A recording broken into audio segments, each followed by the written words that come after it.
Hello friends, मेरा नाम doctor अंकित पोद्दार। मैं एक लैप्रोस्कोपिक सर्जन हूँ मुंबई से। आज हम जानने की कोशिश करेंगे कि गॉल ब्लैडर स्टोन के बारे में, जिसे हिंदी में पित्त की थैली का स्टोन भी कहा जाता है, यानी पथरी। तो स्टोन जानने से पहले हम ये जानने की कोशिश करेंगे कि गॉल ब्लैडर होता क्या है। तो गॉल ब्लैडर एक पियर शेप ऑर्गन जो अपने लीवर के नीचे मौजूदा रहता है, जिसकी करीबन लंबाई 7 से 10 सेंटीमीटर की होती है और जो स्टोरेज ऑर्गन की तरह इस्तेमाल होता है, जिसमें पित्त यानी ही बाइल स्टोर होता है। करीबन 30 से 50 ml का पित्त उसमें स्टोर होता है। नॉर्मली पित्त यानी एक लिक्विड है जो अपने डाइजेशन के लिए इस्तेमाल होता है। तो दिन में 500 से 1000 ml का पित्त अपने लीवर में प्रोड्यूस होता है, जो पित्त की नली के द्वारा अपने छोटी आंतड़ी में डाइजेशन के लिए यूज होता है। पर जो एक्स्ट्रा पित्त होता है वो अपने गॉल ब्लैडर में स्टोर होता है, करीबन 30 से 50 ml के बीच में। तो बाइल के मतलब पित्त ये अपने डाइजेशन के लिए यूज होता है। उसमें काफी सारे कंपोनेंट होते हैं। उसमें पानी होता है, उसमें लिपिड्स होते हैं, उसमें प्रोटीन्स होते हैं, उसमें बाइल सॉल्ट्स होते हैं, बाइल पिगमेंट्स होते हैं और कोलेस्ट्रॉल भी होता है। तो अभी ये हो गया बाइल यानी पित्त और अपने गॉल ब्लैडर के लिए। तो अभी हम बात करेंगे कि पित्त की थैली में स्टोन्स कैसे तैयार होते हैं और उसके कॉजेस क्या है, उसके सिम्टम्स क्या है, और लास्ट में हम बात करेंगे कि उसकी ट्रीटमेंट क्या है। तो पित्त की जो स्टोन्स है उसकी वो फॉर्मेशन के लिए बहुत सारे फैक्टर्स कंसिडर करते हैं। First of all age, about 40 और अबाउ 30 एज बहुत सारा कॉमन रहता है कि गॉल ब्लैडर स्टोन फॉर्म करने के लिए। दूसरी चीज होती है कि ओबेसिटी। आपके अगर मोटापा है तो आप में काफी सारा चांस है कि आपको गॉल ब्लैडर में स्टोन्स तैयार हो सकते हैं। तीसरी चीज है कि प्रेगनेंसी में काफी सारे हद तक गॉल ब्लैडर स्टोन फॉर्म होने की संभावना रहती है। चौथी चीज है कि अगर आप में फैमिली हिस्ट्री है, अगर आपके फैमिली में अगर किसी को गॉल ब्लैडर स्टोन्स है तो आपको भी होने के चांसेस हो सकते हैं।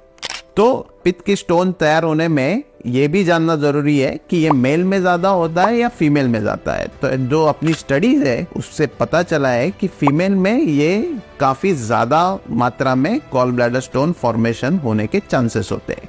तो हम इसका भी एक फिजियोलॉजी जानते हैं कि गॉल ब्लैडर स्टोन कैसे तैयार होते हैं।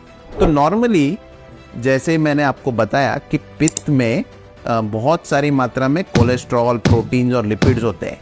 जब कोलेस्ट्रॉल की मात्रा जब बढ़ने लग जाती है तो वो कोलेस्ट्रॉल डिपॉजिट हो के उसका स्टोन्स फॉर्मेशन होते हैं। और ये भी जानने में आया है कि जब गॉल ब्लैडर कॉन्ट्रैक्ट मतलब कि स्क्वीज करना बंद कर देता है तो जैसी बड़ा पित्त रहता है उससे स्टोन फॉर्मेशन हो सकता है।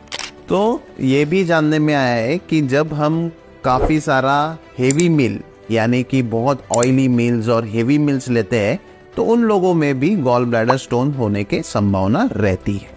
तो अभी हम बात करेंगे कि इसके सिम्टम्स क्या क्या होते हैं, कि गॉल ब्लैडर स्टोन की वजह से क्या क्या तकलीफ हो सकती है। तो मेजॉरिटी ऑफ लोगों में जिनमें गॉल ब्लैडर स्टोन है उनमें कोई दिक्कत आती नहीं है, उनको किस तरीके का सिम्टम्स पता नहीं चलता है। बट ये स्टडी में पता चला है कि 3% और जो 3% लोगों में, जिन लोगों में गॉल ब्लैडर स्टोन है उनके हर साल 3% लोगों में कुछ सिम्टम्स मतलब कि दिक्कत आना चालू हो जाती है। तो सबसे पहली दिक्कत यानी कि पहला सिम्टम्स काफी सारा एसिडिटी मतलब कि गैस्ट्राइटिस हो सकता है। दूसरा सिम्टम यह है कि आपको पेन हो सकता है। तो पेन एक यहाँ पर और एक राइट साइड में जिधर गॉल ब्लैडर रहता है वहां पे पेन होने की संभावना रहती है। तीसरा चीज ये जानने में आया है कि बहुत बार इनडाइजेशन वगैरह भी हो सकता है, ताकि कभी कभी कॉन्स्टिपेशन हो सकता है, कभी कभी ब्लोटिंग, ये भी चीजें मौजूदा हो सकती है गॉल ब्लैडर स्टोन की वजह से। तो गॉल ब्लैडर स्टोन की वजह से जो मैंने आपको बताया कि पेन, ब्लोटिंग, एसिडिटी, ये सारे सिम्टम्स इनकी मात्राएं डिफरेंट हो सकती है। तो ये जब गॉल ब्लैडर स्टोन का जब अटैक आता है, इसका मतलब कि जब गॉल ब्लैडर की थैली में जब सूजन आ जाती है तो ये सारे सिम्टम्स आपको दिख सकते हैं। मतलब कि वोमिटिंग हो सकता है या फिर काफी सारा पेन हो सकता है।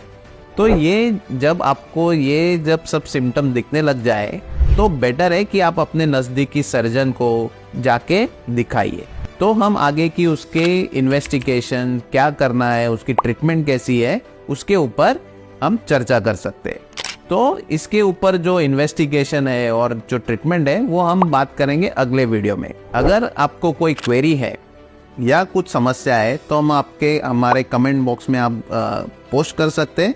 मैं और मेरी टीम में से कोई भी आपका उसका रिप्लाई करेगा।